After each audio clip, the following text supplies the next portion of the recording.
Hello, hello, hello. Welcome to CSS Lesson 6. Today we're going to be talking about pseudoclasses, which are distinct from the classes we've talked about previously. I recommend you go ahead and back and watch CSS Lesson 2 if you haven't, which talk about IDs and classes.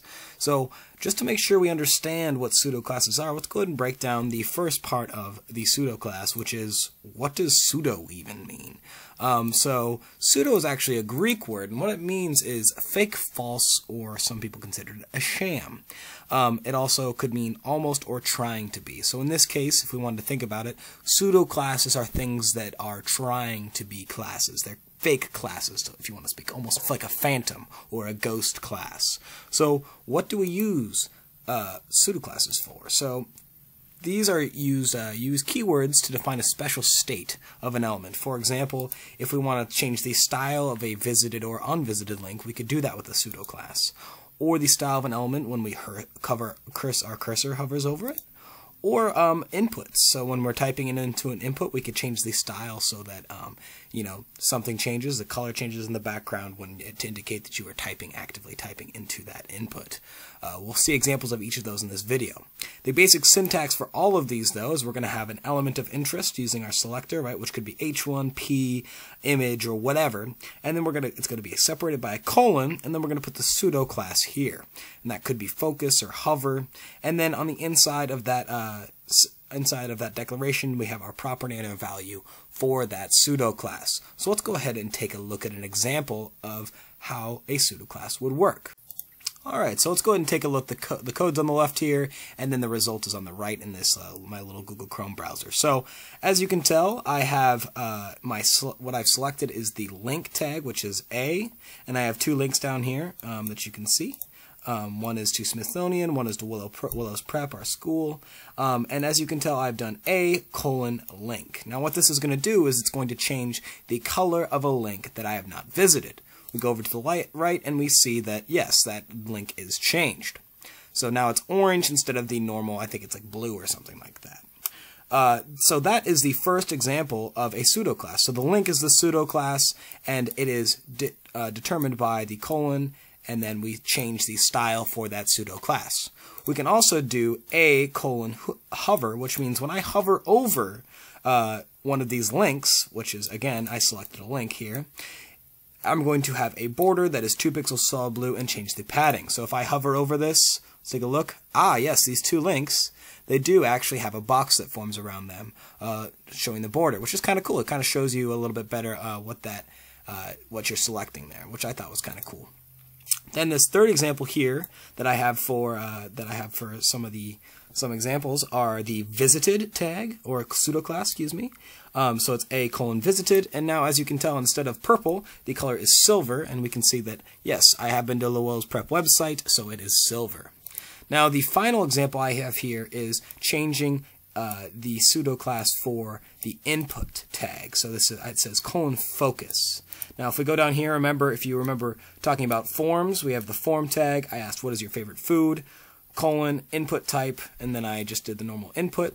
Now what happens here is if I am clicking on the inside of this text box, the background color should be orange and the color of my text should be blue. So let's go ahead and see what that does. The background color is orange. Now I type, and it is blue, so that's perfect. So once I click out, though, notice it goes back to normal. So only when I'm actively editing that information in there or clicking on the inside of it will the background or will the pseudo class apply. Just like with the hover pseudo class, only things when I'm hovering over it will it apply. So that's a couple quick examples. There's a couple other examples which are examples of structural pseudo classes, and we'll go ahead and talk about those now.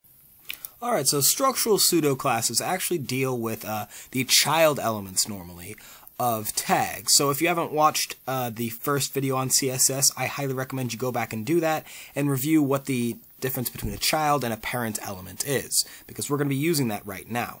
So what happens here is I have a list. As you can tell, it says recipe for escaping a wild hippo, and it's an unordered list with 3 different list item tags. So it says 1 hangry hippopotamus, 3 loaves of bread, and 1 dash of luck, and that is apparently the recipe for escaping a wild hippo.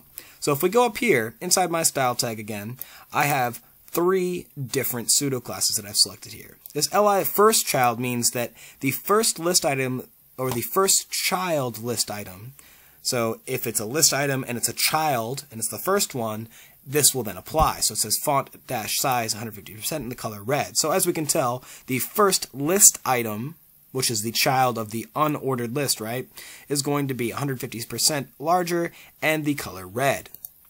Then the next one I wanted to show you was the last child. So instead of being the first child, it'll be the last child of this list, and it's going to be font-size 50%, which you can see it's quite small, and then the color blue. And then I didn't change I had the font size double here. We could have changed it again, but I didn't. So those are the first and last child. Now notice they are the first and last child of that specific element. So li, these are the first ones and the last ones. We can also choose the nth child if we wish. So what I mean by nth child is if there were more than, you want to choose a child between other than the first and the last, you would have to choose the nth child. So in this case, the nth child, the only option I have is 2. You know, if you had 10 items in your list and you didn't want to choose the first or the last, you could choose 2 through 9. Since I only have 3 items, the only nth child I can choose with my list is nth child 2. So the syntax is nth-child, and then in parentheses, the actual child you want to select. So in my case, it's going to be I changed that second child to green and the font size to 125%. So this is going to give you greater control over child elements of your tags. So if you wanted to change, you know, maybe some of the lists, or maybe if you wanted to change some of your paragraphs or headings, you could do that using this first child and last child tag. So they're kind of useful, and these are known as structural pseudo classes. So just kind of something to stick in your tool bag and hold on to. So let's go ahead and review what we've covered today. All right, so in summary, we talked about how pseudo classes are used to define special states of elements. Now, I didn't show you really the most useful example, which is when we're talking about navigation bars or menus. There'll be a future video talking about those and showing you how to use pseudo classes and also pseudo elements to define the styles of a navigation or bar or menu that you're probably used to seeing. So we'll go over that, like, you know how when you're on a menu and you hover over things, it'll highlight things and change the styles of them. You use pseudo classes to do that. So we'll go over that in a future video. So some examples we covered were the hover, which changes the style if the element is hovered over, which we saw. So we used that with the link and we made the little box. Then we changed what the difference between a visited link and an unvisited link. So remember, link controls the style of unvisited links, visited controls the style of visited links. Pretty obvious. The next one we talked about was focus, which controls the style of inputs. So as you are typing in the box actively inside of it, it will actually be the style will change. Then the last ones that we talked about were structural pseudo elements, which were the first child, last child, and nth child, so that you can control the child elements of another element, which gives you greater control and is really useful for future things that we'll be learning later on. So those are pseudo classes. So go ahead. I would recommend maybe playing with this hover one, maybe playing with the focus one as well. Those are really useful pseudo classes, and we'll be using those in the future as well. So thanks for watching, and see you soon.